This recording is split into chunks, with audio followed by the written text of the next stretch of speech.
Hey guys, I'm Caleb Giddings from Taurus USA, and today we're going to learn how to mount a set of traditional scope rings on your Taurus Expedition rifle.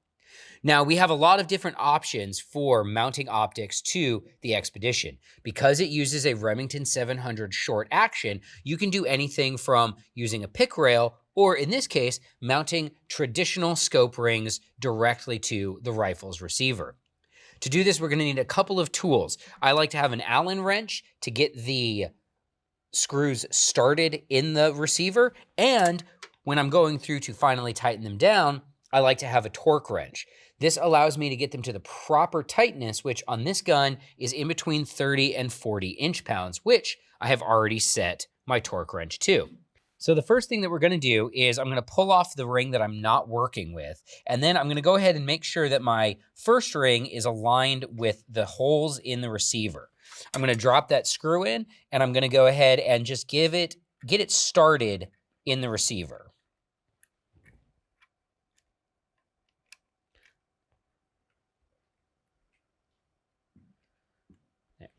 Once that's started, I'll go ahead and start the second screw.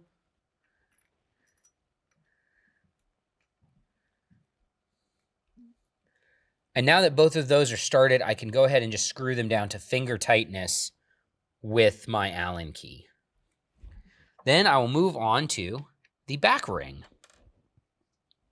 There's no right order to do this. You don't have to go front to back or back to front. But there is a right order to tighten your screws once we actually get into mounting the optic, and we'll discuss that when we get to it. Once that's started, I can go ahead and put in my last screw.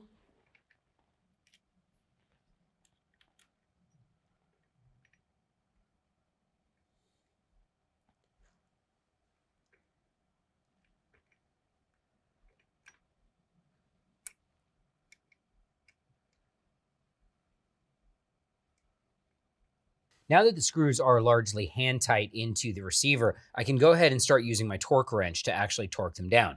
I'm always going to start with the front screw in anything that I'm doing. Whether it's a pick rail or two individual scope rings like this, I want to start in the front and work my way back. So we're going to go ahead and tighten that down. And the torque wrench breaks over at 40 inch-pounds.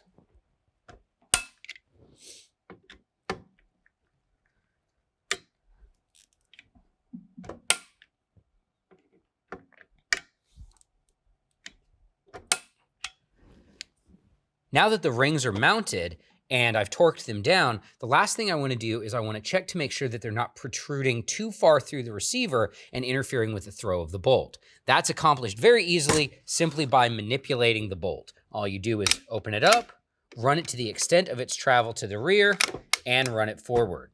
No issues here, so these rings are fully mounted and ready to go. The next thing that we'll do is put the optic in.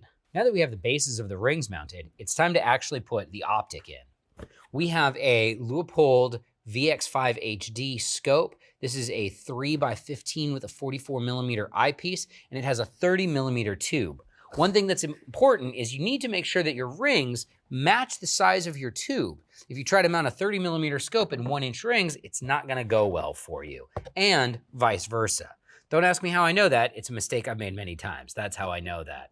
You end up going to the store and you're all excited with your new optic, and then you realize you've got the wrong size rings for it. And that can be pretty frustrating when all you want to do is go out and shoot.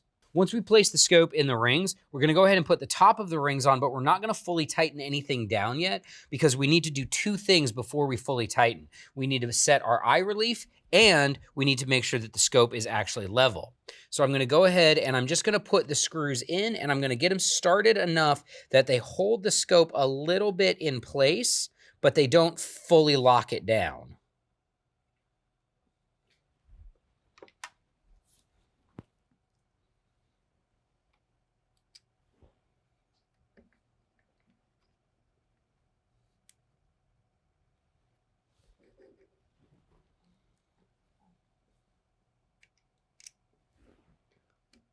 You'll notice that I'm placing the screws in the rings in a very specific pattern. This also reflects the pattern that I'm going to go about tightening them when we go to fully tighten this mount down.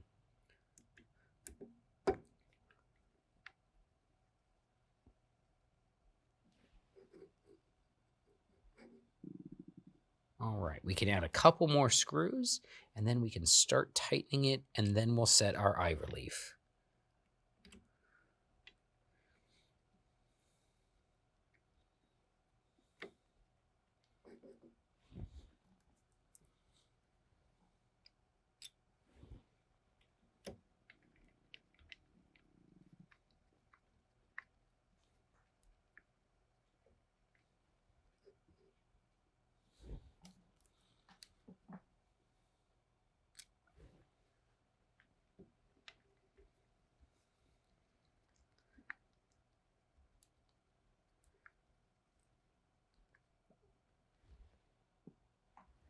Slightly too tight because I still need to be able to move the scope to set eye relief and to make sure it's level. So we can just back that out.